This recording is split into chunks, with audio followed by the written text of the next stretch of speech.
ஜாதகத்தில் 5ஆம் இடம் தான் மன மகிழ்ச்சி.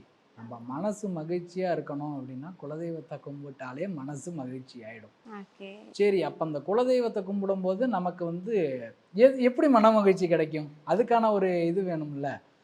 அதாவது நம்மளோட முன்னோர்கள் தான் குலதெய்வமாக இருந்திருக்கணும்ன்றது நிறையா பேர் சொல்கிறத நம்ம பார்த்துட்ருக்கோம்.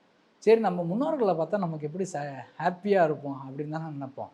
நம்ம தாத்தா பாட்டியை பார்த்தா நம்ம ஹாப்பி ஆகுமா ஆக மாட்டோமா? கண்டிப்பா. நம்ம தாத்தா பாட்டி நம்மளை பார்த்தா எப்படி ஹாப்பி ஆவாங்க? இதுதான் மேடம் கான்செப்ட். ஓகே. தாத்தா பாட்டியை பிடிக்காதவங்க யாருமே இருக்க மாட்டாங்க. இதுதான் இதோட கான்செப்ட் தான். இப்போ வந்து அந்த ஜாதக ரீதியாக வந்து பார்க்கும்போது 5ஆம் இடத்துல வந்து பாவகிரகங்கள் இருக்கும்போது 5ஆம் அதிபதி வந்து இப்போ வந்து பெரிய டாபிக் என்னென்னு அந்த திதி சூன்யம் முடக்கு இப்படிலாம் போயிட்டு இருக்காங்க. இது மாதிரி இருக்கும்போது நான் குலதெய்வத்தை மாற்றி கும்பிட்றேனான்ற தாட் அவங்களுக்கே ஓடிட்டு இருக்கு. நீங்கள் கும்பிட்ற தெய்வத்தை தாராளமாக கும்பிட்டுட்டே வாங்க, தப்பே கிடையாது. உங்களுக்கு ஒரு சாட்டிஸ்ஃபேக்ஷன் இல்லைன்னா மட்டும் இந்த இந்த வீடியோவை பார்த்துட்டு இந்த ஆலயத்துக்கு போயிட்டு நீங்கள் இந்த வழிபாடை பண்ணிட்டு வாங்க. உங்களோட குலதெய்வத்தை நீங்கள் கும்பிட்றீங்களா, கரெக்டாக கும்பிட்றீங்களா இல்லையான்றதை உங்கள் கனவுலையோ இல்லை யார் மூலியமாவதோ உங்களுக்கு டெஃபினட்டாக தெரிஞ்சிடும்.